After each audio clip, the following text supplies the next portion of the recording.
इन YouTube channel पे बहुत बहुत स्वागत करता हूँ। प्रस्तुत हूँ आज अपनी एक नई कहानी के साथ। उसको इस फ्लैट में आए हुए कुछ ही दिन हुए थे और उसके पड़ोस वाले फ्लैट में एक मियाँ बीवी रहते थे जिनकी उम्र 65-70 साल के करीब थी। तो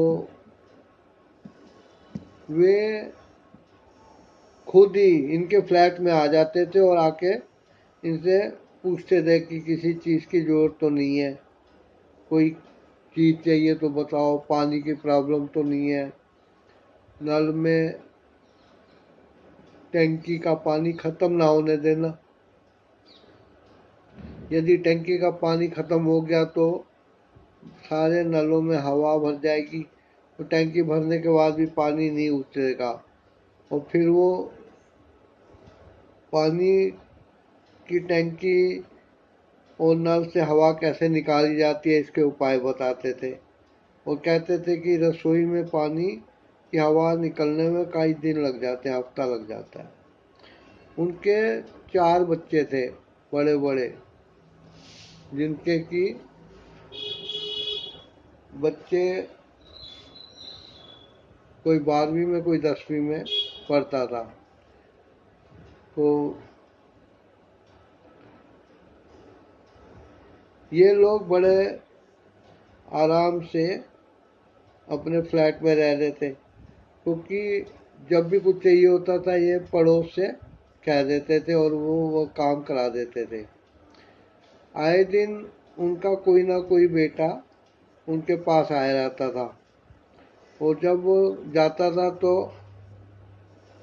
ये जो लेडी थी ये आके बताती थी कि ऐसे ऐसे बच्चे आए थे, सब्जी लेते आए थे और मैदा ले आए थे और हमने पूड़ियाँ बनाई, हमने भटूरे बनाए, छोले बनाए। बच्चे बहुत खुश रहते हैं यहाँ आके और जब वो जाते हैं तो मैं उनको घर में पड़ा हुआ 5-6 हज़ार या जितने भी हो देती रहती हूँ। कई बार बच्चे आते हैं और खुद ही मांग लेते हैं पैसे। अब ये जो हमारे पास पैसा है, बैंक बैलेंस है और ये जो फ्लैट है, ये सब इन्हीं का तो है। हमें बड़ी खुशी होती है, हमारे बच्चे जो हैं बहुत सेवा करते हैं, रोज़ आ जाते हैं, रात को भी फ़ोन करते हैं कि मम्मी पापा ठीक है नहीं। अगर बीमार होते हैं तो अपनी गाड़ियां लेके आ जाते हैं और हॉस्पिटल वगैरह भी ले जाते हैं। तभी अचानक न्यूज़ में कोरोना फैलने का समाचार आने शुरू हो गए और उपाय भी बताए जाने लगे कि एक दूसरे से सोशल डिस्टेंसिंग बनाइए, संपर्क में नहीं आइए, अनजान लोगों से मत मिलिए, हाथ मत मिलाइए, मुंह ढके बिना, मास्क पहने बिना बाहर ना जाइए, बाहर जाइए तो अपने साथ सैनिटेशन के लिए सैनिटाइज़र लेके जाइए, लेडीज़ चुन्नी वाला लपेट के अपना चेहरा ढकें और 2 गज की दूरी पे रहें सबसे, हॉस्पिटल की भीड़ में ना जाएं, वो ना जाएं। यही खबरें चलती रहीं। एक दिन पास के किसी एरिया में कोरोना पॉजिटिव केस के आने पर समाचारों में सुनाया गया तो इनके फ्लैट की घंटी बजी, देखा तो पड़ोसन और पड़ोसी थे और उनके पास बैग और सूटकेस थे। वे कहने लगे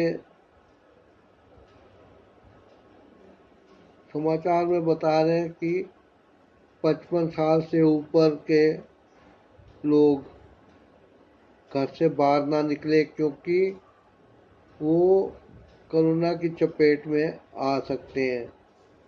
शुगर और दूसरी बीमारियां हों तो ज़्यादा खतरा है। ये कहने लगे ये तो सब हमारे ऊपर लागू होता है, हमें शुगर भी है। वो कहने लगा अस्थमा है, बीपी है। ये लेडी कहने लगी मैं तो एक डॉक्टर का 4200 रुपये का कोर्स लेके वो कर रही हूँ, परहेज पे चल रही हूँ, और उसके लिए तो हमें डॉक्टर के पास भी जाना पड़ता है। तो उन लोगों ने पूछा तो ये आप बैग और ये सब तैयारी करके कहाँ जा रहे हैं? आपने तो दरवाजे पे ताला भी लगा दिया है। कहने लगे कोई नहीं, हम अपने बच्चों के पास जाने की सोच रहे हैं। 4 लड़के रहते हैं इधर ही दूसरे मोहल्लों में, जिनके बारे में आप जानते ही हैं। हम उनके घर चले जाएंगे। तो हमने कहा भी हमारा क्या होगा, हमें तो आपका बहुत सहारा है। वो कहने लगे देखो जी, अब क्या करें, दिल तो हमारा भी नहीं कर रहा। तो ऐसे करते हैं कि आप मेरे को अपना नंबर दे दो, मैं आपको फ़ोन करती रहूँगी। वो पुरुष भी मेरे से उनसे कहने लगा कि हम आपसे टेलीफोन पे बात करते रहेंगे, ऐसी कोई चिंता की बात नहीं, हमारा भी दिल नहीं लगेगा, लेकिन मजबूरी है क्योंकि हम लोग उसी एज ग्रुप में आ रहे हैं, बीमारियां से पहले से ही ग्रस्त हैं, तो हमें डर लग रहा है।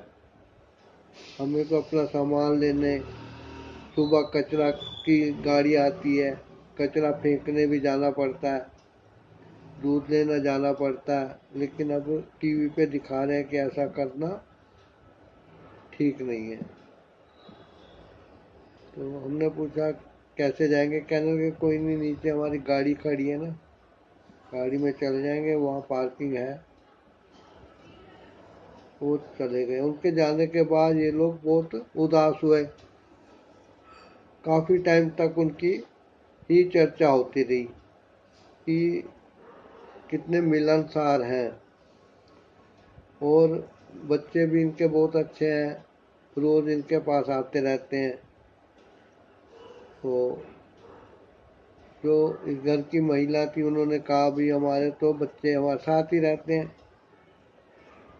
और कहीं आने के जाने का इनका है नहीं कि भाई बच्चे कहीं से आए। बच्चे सबके एक जैसे होते हैं, माँ बाप की देखभाल जरूर करते हैं। अब हम बच्चों की चर्चा करते रहे और इनके बच्चे भी पास ही बैठ के अपनी तारीफ सुनने के लिए लालच लगे। रात को इस घर के जो पुरुष थे वो श्रीमान जी खाना खाने लगे। खाना खाते हुए टीवी देखते थे, न्यूज़ चैनल वाला। तो इतने में ही उनकी लड़की आई, कहती है पापा पापा ये साथ वाले अंकल आंटी लौट आए हैं। हम बड़े हैरान हुए, हमने कहा लौट आए? कहने लगे हाँ लौट आए हैं, नीचे उनकी हमारी गाड़ी के बराबर या की गाड़ी उनकी खड़ी हुई है और वे सामान उतार रहे हैं। उस पुरुष ने अपना खाने की थाली मेज पे रख दी और उसे दूसरी प्लेट से ढक के बाहर आ गए। उसकी पत्नी भी बाहर आ गई दरवाजा खोल के। जब वो पुरुष और महिला सीढ़ियों से चढ़ के ऊपर पहुंचे तो इन लोगों को देख के उनका रोना फूट गया। वे रो पड़े, उनकी आंखों से पानी बहने लगा, आंसू बहने लगे।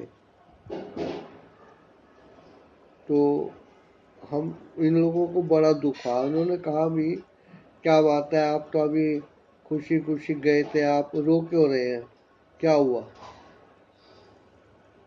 वो पुरुष जो था अपनी जेब से चाबी लेके अपने फ्लैट का ताला खोलने लगे, और वो महिला बोली चारों बेटों के यहाँ जान गए एक एक करके, लेकिन किसी ने अंदर नहीं आने दिया।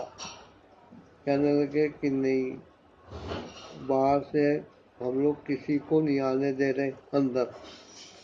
हमारी सोसाइटी में जो है ऑर्डर हो गया कि बाहर से कोई भी नहीं आएगा, और हम लोग गार्ड को फ़ोन करते हैं, वो दूध पहुंचा जाते हैं, सब्जी पहुंचा जाते हैं। ऐसे करके दूसरे के गए, उस बेटे ने भी यही कहा, तीसरे के गए, उस बेटे ने भी यही कहा, और चौथे बेटे के गए तो उसने भी यही कहा। कहने लगा जगह की कोई कमी नहीं है, लेकिन आप लोग बाहर से आए हैं, अब पता नहीं आपको कोई इन्फेक्शन तो नहीं है। इन्होंने कहा बेटा हम तुम्हारे माँ बाप हैं। कहने का हाँ माँ बाप तो हैं। तो बेटा तुम जब भी आए मैंने किया, तो कहने लगा ये तो आपका फर्ज था जो आप पूरा कर रहे हैं, बाकी दुनियादारी अपनी जगह होती है। और ये महिला फूट फूट के रो पड़ी, और साथ के फ्लैट वाले जो उनके बच्चों की तारीफ कर रहे थे, उनका मन मायूस हो गया। पुरुष जो था अंदर आया और सोने की तैयारी करने लगा। उसकी पत्नी ने कहा ये क्या कर रहे हो, खाना अधूरा है। कहता खाने का जी नहीं कर रहा, जो दिखता है वो होता नहीं। और देखो दुनियादारी में सब उलझ के रह गया, और उसकी पत्नी भी पलंग पर बैठ गई और कहने लगी मेरा भी खाना खाने का दिल नहीं है। धन्यवाद।